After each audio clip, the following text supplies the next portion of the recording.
Alam ko yan. Okay. Nabanggit niyo 2 beses. I'd like just to remind you before I pose this question. Kasi sinabi niyo kanina, if I go to hell, so be it. Well, I'd like you to know that hell is a biblical word. Wala ka nang Mr. pakialam President. doon. And I do not want you to go to hell. Because if you're going to read the description of hell in the Bible, mabigat. It's terrible. Mabigat po, terrible po. No. So you do not want to go to hell. Well, even your lawyers do not want to go to hell with you. Eh, kung Mr. ganun President. ang resulta ng ano ko sa Oo, ginawa opo. ko siya. Nagbibiro lang po ba kayo ito? Ano talagang totoo po sinasabi? But all I did, bakit ako papatay ng tao? Bakit ako, why would I inflict injuries or death on a person na may mga pamilya yan mas ito po, I mean, I must be insane to go into a campaign against crime just to kill. Hindi ko trabaho ng pulis at hindi paniwala yung pulis sa akin, sir. Mr. Chair, Mr. President, I understand po sinasabi niyo. Sasabi Pero the thing is, when you begin to say, if I go to hell, so be it. yes, I do not think that you believe in it. I do not think so. Pero anyway, tutuloy ko po itong tanong ko. Ano po? I do not need you to confirm this statement because meron po naman video rito. Meron play clip. Ano po, hindi ko napapakita pa dito. But you said publicly, and I quote, if you are corrupt, I will fetch you using a helicopter to Manila and I will throw you out. I have done this before. Why would I not do it again? Now, I would like to just mention the words, I have done this before. Why would I not do it again? So, nafe-feel ko po, sir, that you are justified in doing so. Basta sa tingin nyo, corrupt. hindi, sir. Hindi po ba? Hyperbole yun, sir. So, Mr. Hindi Chair, papayag ang piloto niya, sir. ikaw, ganun po, ganito, Mr. Chair. So if you feel just justified in doing it, can you please name to us the victim? Sino po yung tinapon ninyo sa helicopter? Sinabi niyo po I have done this before. Why would I not do it again? Sino po yung tinapon ninyo? Can you please name the victim? Well, sir, sabi ko, O nagbibiro po kayo no? istorya lang para sa kriminal. Pero paano itapon niya, sir? Buksan mo pa yung Ano po yan? Parang hyperbole, ano ho? hyperbole. O yan. So hindi po totoo ito. Now, ay gusto ko pong sabihin sa inyo, Bante. Mr. Chair, isa po ako doon, Bibilog. na marami po ang bumoto sa inyo. Oho. Dahil naniniwala sa inyo. At marami pa. Sa amin lang mga Baptist ang iniwala pa rin sa inyo. Pero, pag ito na mga salita ninyo, medyo mukhang hindi na po yata tama sa dating Pangulo na magsalita ng ganyan. Kapagkat naniniwala po ako na kahit sabihin niyo po yung mga kiling-kiling, meron pa rin kayong compassion eh. Tumutulong kayo sa ating kapulisan. Tumutulong kayo sa mga nangangailangan. Meron pa rin kayong compassion. And I would even think today that your compassion even overcomes your thought of killing someone else. Sir, this world is there's the evil and there's the good. So, if you are a human being dito, you do so many things in life. Mamili ka lang between the right and mali. Opo. So, pag pinili mo itong mali, you are bound by what you do in this life. Tama yun, Mr. Chair. Tama po yun, ang inyong statement. Pag pinili nyo ang mali, ito po ang tanong ko. Tama po ba ang pumatay? Kahit po, teka, Mr. Chair, tama po ba ang pumatay? Kahit alam nyo na ito ay tinatawag sa batas. Ako hindi po abogado. Tinatawag sa batas na in flagrante delicto o in the act of committing a crime. Oho. Ngayon, I have proven that, sir. kung po yan, sundin po natin, wala po kayong pinagkaiba sa Pariseo nung panahon ng Panginoong Jesucristo. Nung ang Pariseo nakahuli po ng isang babae that was caught in the act of adultery. They're about to stone them. Stone her. Babatuhin na po. O nilapit po nila kay Kristo. At sinabi po nila sa ating Panginoong Jesucristo, anong gagawin mo dito? Sapagkat ayon sa aming batas, in flagrante delicto ito, dapat to batuhin hanggang sa mamatay. Ano pong ginawa ng Panginoon? Mr. President, Mr. Chair, siya po ay sumulat doon sa ground. Wala siyang sinabi, sumulat lamang po sa ground. Nakita mo ng mga Pariseo ang sinulat. Isa-isa po silang umalis. Bakit po? Palagay ko, ang sinulat mo ng Panginoon, yung mga kasalanan ng mga Pariseo, hypocrisy, corruption, lahat po. Ngayon, naiwan po doon yung babae. That was caught in the act of adultery. Ang sabi po ng Panginoon sa kanya, where are your accusers? Ang sabi po ng babae, none, Lord. Ang sabi po ng Panginoon sa kanya, neither do I condemn you. Go and sin no more. Hindi ho ba mas maganda yung salita ng ating Panginoon? Hindi mo pwedeng apply yan ngayon sa mga kriminal. Hindi na ako Loko-loko papatay, sir. Retired na ako. No more, hindi na ako mayor. Ayaw ko na rin. Alam niyo, Mr. Chair, Mr. President, kaunti lang po yung tanda niyo sa akin. Dapat talaga mag-retire na ho tayo. Retire na ako, sir. Ayaw ko na. Anyway, ganito po yun. Ang sabi po niyo, ganito na lang, sir. Batas lang po ako. Yun ang sabi niyo. Prosecutor kayo eh. Kanina sinabi niyo po, batas lang po ako. Ano pong batas? Yan po ba yung batas ni Mayor President Duterte o batas po ng Pilipinas? Sir,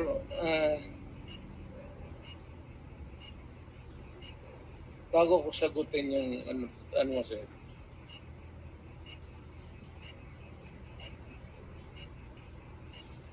kung may kasalanan man ako, ayaw kong pumunta ng impyerno. Salamat po. Pastor ko man, sir, tulungan Pero, mo na lang ako Mr. Chair, hindi po ito confessional. Ano po? Ito po ay quadcom hearing. pagdasal eh. Well, of course, you have a dual ipagdasal mo na lang rin ako, sir, kasi alam mo man talaga na Mr. President, trabaho lang. bago niyo po sabihin niya, pinagdadasal ko po. Salamat. Totoo po yan. Totoo po yan. Hindi po dasal na Ama namin, hindi po dasal na Our Father. Ito po ay dasal coming from the heart.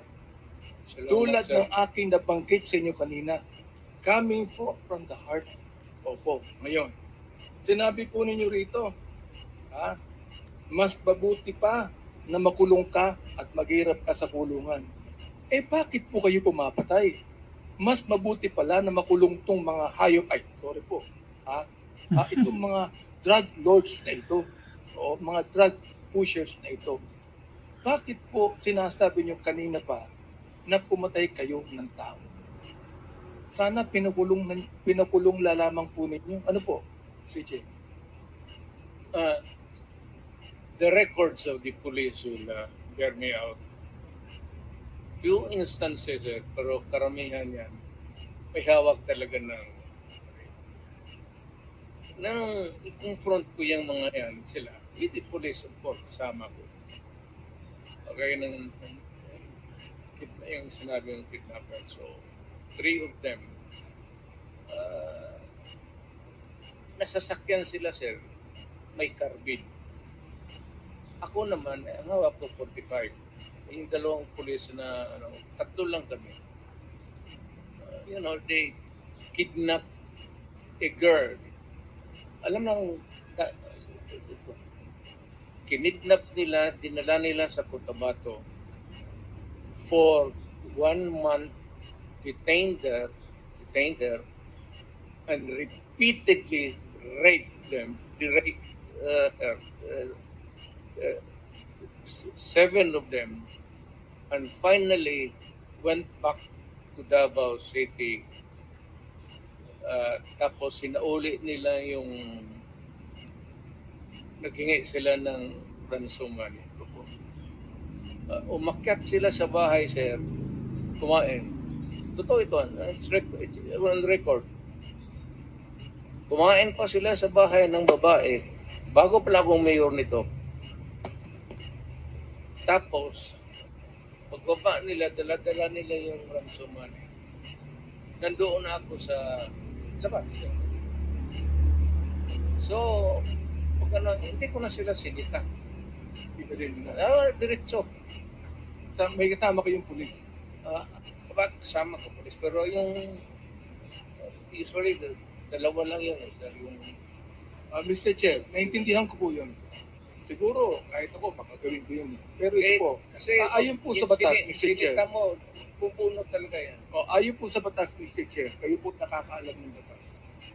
Meron po bang authority ang isang public official na bumaril? O yung pong pulis lamang ang dapat bumaril? Any person who is a victim, pulled up ka, may baril ka, lumaban ka, that's self-defense. Any person has the right to defend himself, his physical being, and his property. Pero ito pong kwento nyo kanina, Mr. Chair, hindi naman nyo dinidepensa ng sarili nyo.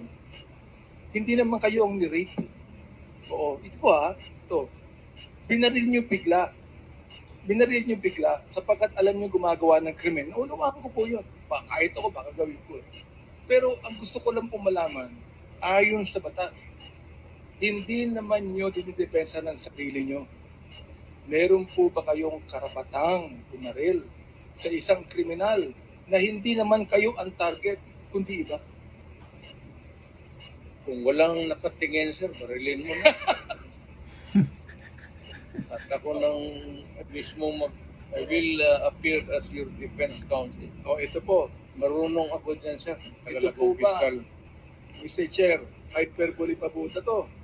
Sinabi po nyo nung kayo ay mayor ng Davao, that you would patrol the streets in your big bike looking for trouble.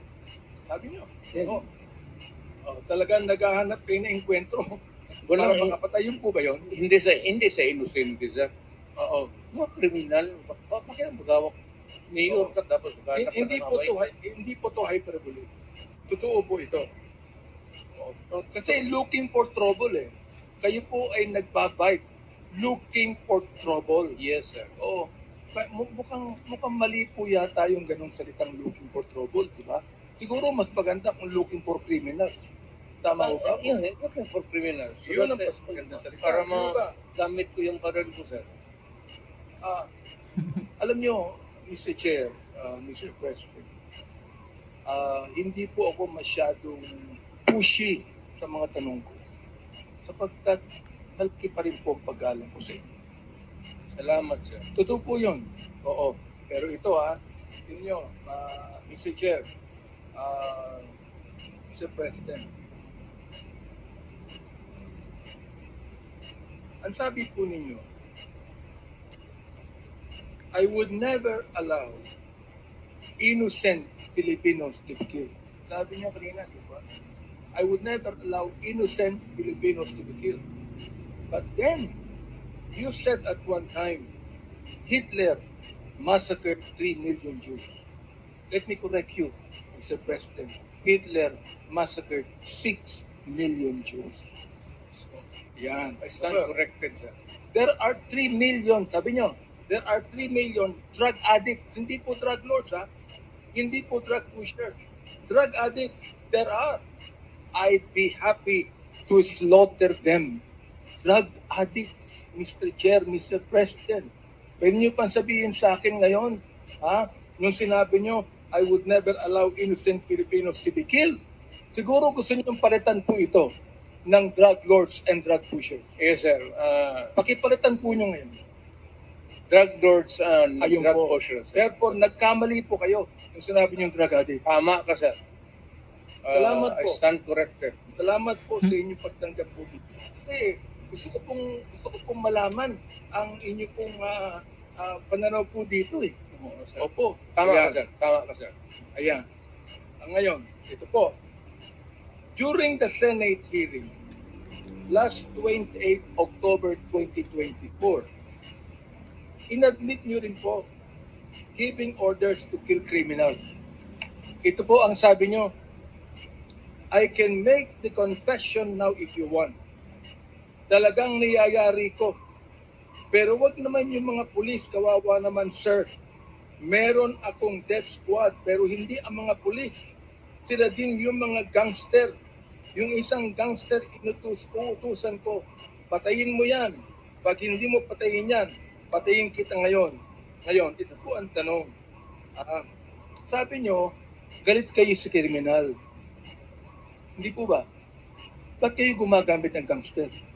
Hindi po ba kriminal din yung gangster? Yes, sir. Pagkatapos niya patayin yung gangster, patayin. Patayin nyo rin. Ganun po. Dapat po, pumatay muna siya bago nyo patayin. Tapos kung utusan patayin, patayin ko siya. Nasa batas po ba yun? Patas lang. Nasa batas po ba yun? Wala. Ikaw ay prosecutor, nasa batas po ba yun? Wala. So therefore, bilang prosecutor, hindi nyo ginagawa ang sabi ng batas. When I was mayor, tutor po ako in toto. Talagang, yes, I am bound by the rules. Yes.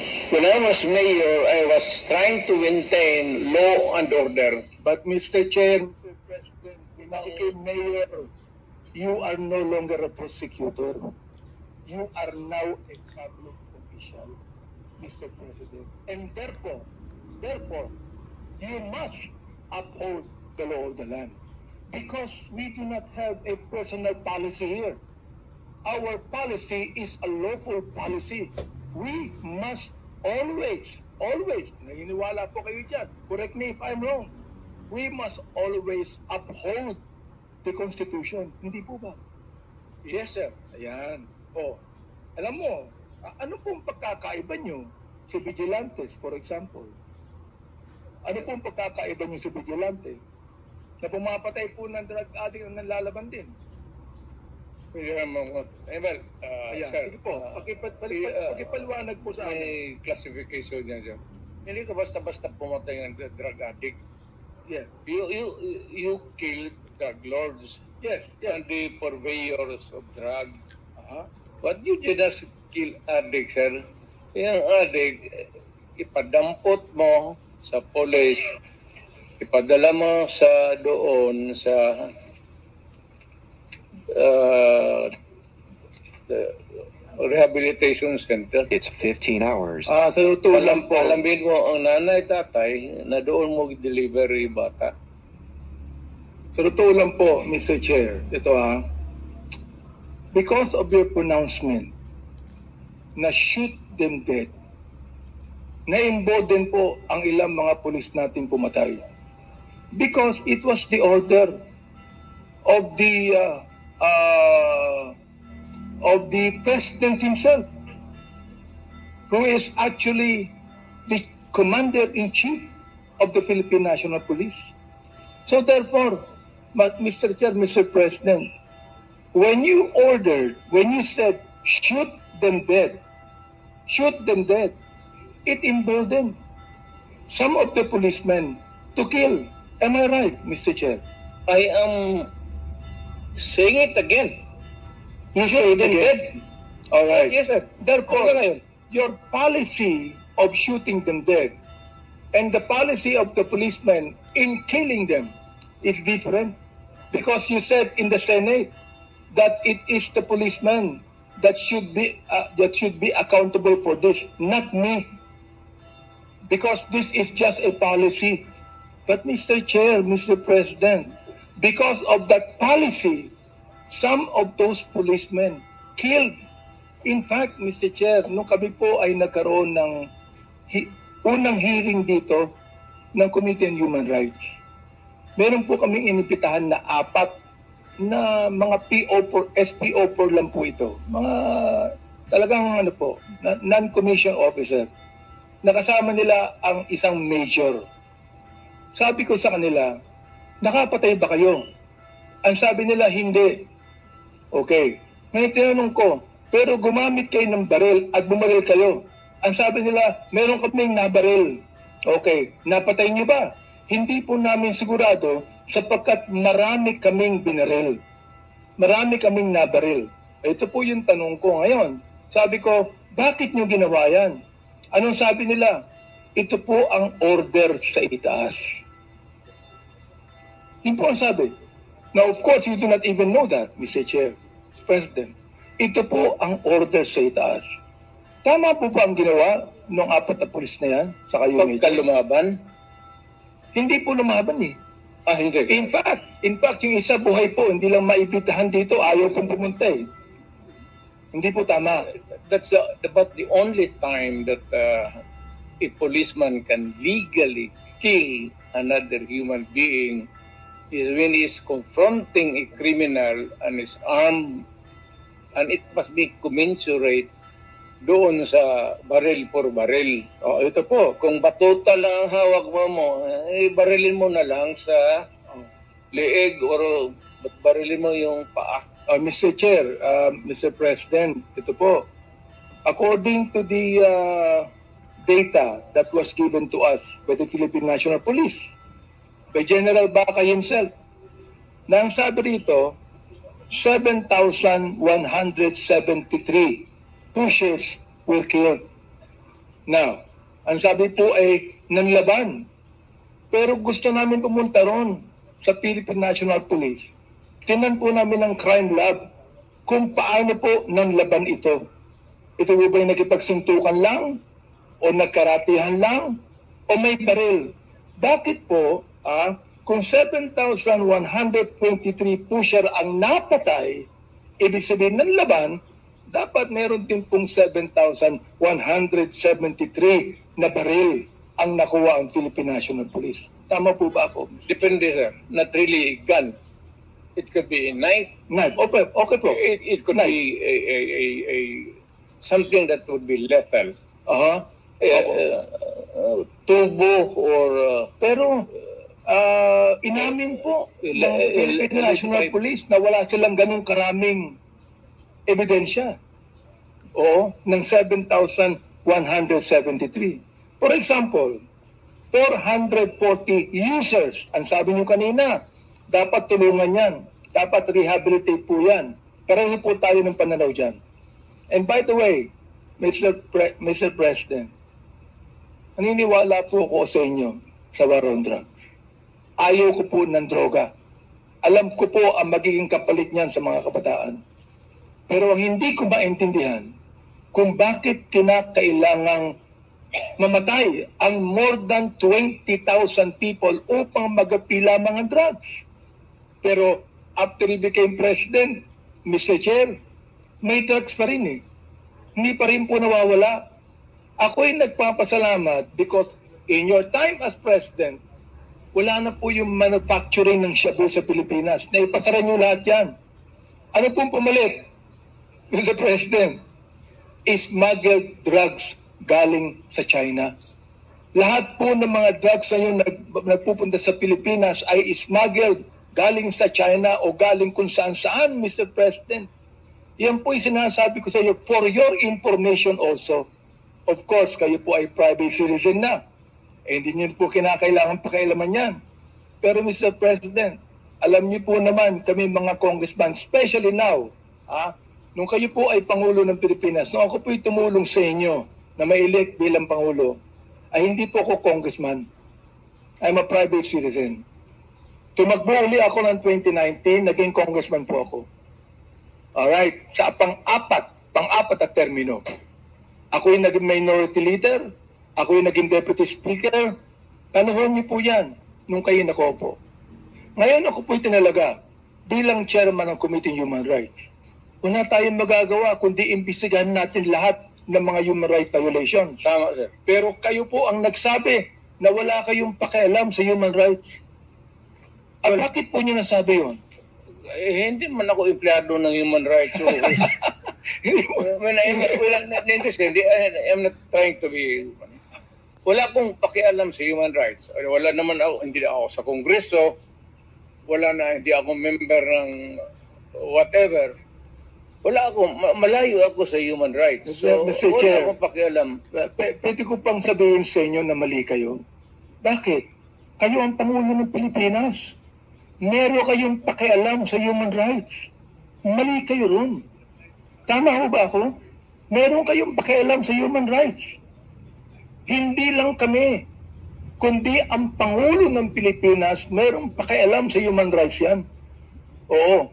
Kaya pati ang ICC nag-iimbestiga dito. Sabihin ko sa inyo ako ang unang nagsabi na hindi ako magbibigay ng anumang dokumento sa ICC sapagkat if I do that, then I am surrendering the sovereignty of this country. Correct, sir. I appreciate it. Totoo po yan. Sinabi ko po yan. Oh. Sabi ko, gusto nila Bilog ako mag-imbestiga. They do it on their own. But not use us in the committee. Opo. Ang kinakalungkot ko lang po, Mr. President, mukhang nagsasalita po kayo na hindi po sang-ayon sa napag-aralan yung batas. Yung human rights po, nasa Constitution po yan. Kayong tatlong abogado ni Mr. President, turuan nyo ang kliyente nyo. Hindi ba nasa Constitution yun? Attorney Delgra, hindi ba nasa Constitution natin ang human rights? Yes. Na kailangan, sir, 98. Di po, sandali lang po, Mr. President. Tatanungin ko lang po yung abogado nyo, sapagkat siya ay isang resource speaker, nasa Constitution po ba ang human rights? Opo, sir. Ayun. Nasagot po niya. So, Mr. President, nasa Constitution po yan, at ang unang-unang dapat tumupad ng Constitution, sino po? Kundi ang pinakatatay ng buong bansa. Correct. Hindi po ba? Correct. Therefore, nagkamali kayo sa ganung salita. Retired tatay ako, sir. Hindi ba sabihin niyo sa akin, nung sinabi niyo Pangulo kayo, nagkamali kayo. Retired na po kayo ngayon. Hindi ko na ano yan. Pero nagkamali kayo ng ganung salita.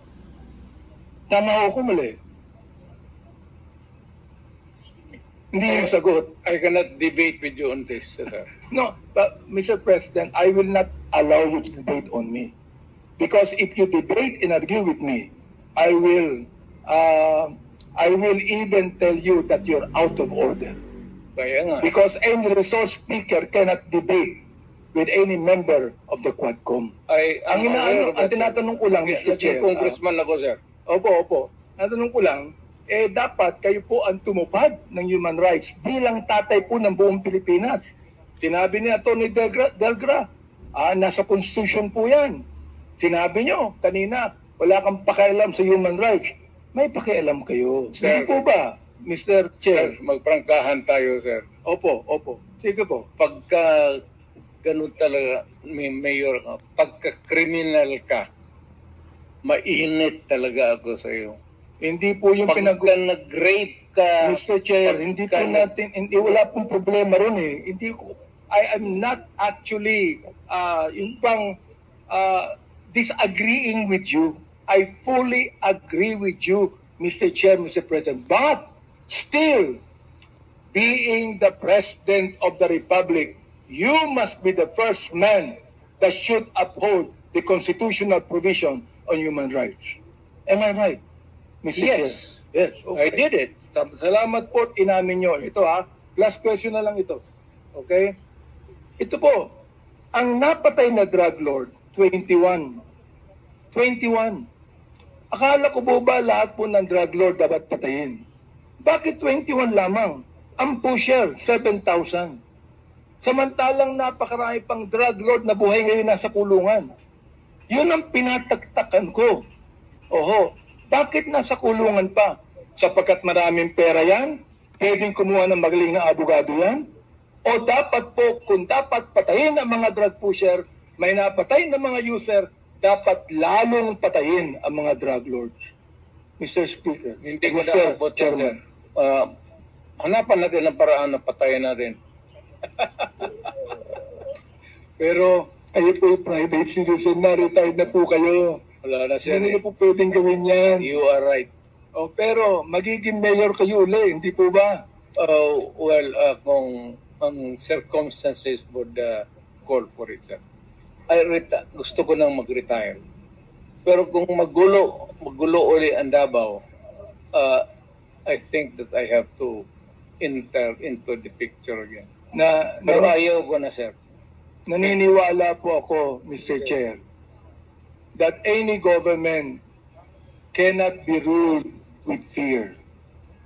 But it can be balanced with fear and love, Mr. Chair.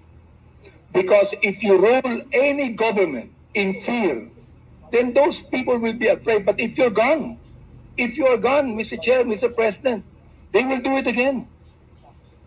Because they're not doing it because of fear.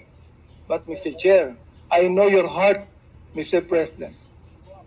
You have loved so many women. So you are bound to love. Marami nakikinig silang lahat. Sir, bakit mo ito? You are bound to love. And therefore, sana po, kapag kayo maging mayor uli, nakita niyo na po yung pagkakamali ninyo na inamin niyo rito, sana po may pagbabago na sa Davao. Bakit naniniwala po ako na kapag ang ating nirule sa Davao ay yung pagiging makajos, pagiging matapat, pagiging honest, ay naniniwala po ako magiging maganda po ang Davao Sa City. lahat na bagay, sir, hindi mo ako, you cannot question that. Sa dedication ko lang sa trabaho ko, on any other matter, sir, honesty, everything. Salamat po. Isang question na lang. Sabi nyo kanina, nung kine-question kayo tungkol sa reward system, sabi nyo, hindi ako nagbibigay ng reward para patayin. Hindi po yun eh. Oo. Nagbibigay kayo ng reward nung napatay na. Hindi po para patayin. Iba po yung reward na para patayin, iba rin po yung reward nang nakapatay na siya. Tama mo ba ako? Bawal yan, sir. Kung, Ayun. Kasi binibili mo yung buhay ng tao. Salamat po. Yun ang pagkakaiba. Even without the laws, that would be a violation of Diyos. Yung pagkakaiba, Mr. Chair, ang pagkakaiba ng reward system para patayin mo siya at yung reward system sapagkat nagbigay ka ng babuya sa isang tao, nakapatay na po siya ng drug lord. Nagano po yan nanlaban po yan Oo. So, iba po yung ganun. Di ba? Sir, alam mo, sir, sa totoo lang, kung meron man pinagka-tao na talagang umayano sa Diyos, siguro talok, mas malamang pa ako sa iyo. Ang trust and faith ko sa God, kaya maybe that brought me to the presidency despite of the variance sa interpretation ng ano. But overall, the Filipino people would not have elected a son of a bitch. Talagang ako, sir. By the rules ako. Salamat po, Mr. Chair. By the rules ako. Salamat po, Mr. Chair. Congressman Abante. Nagbago ang pananaw ninyo sa Quadcom. Sapagkat nung sumulat si Atty. Degra sa amin, hindi kayo makaka-attend sapagkat wala kayong tiwala sa Quadcom, ang ibig sabihin po niyan, kayo ay nagpunta ngayon sapagkat may tiwala na po kayo sa amin. Maraming salamat po sa inyo. Sabi kasi ni sir, na ipakontempt ako. So, Siya, sir, ayudan na Congressman Abante. Yes, Mr. Chair, maraming salamat po. Okay.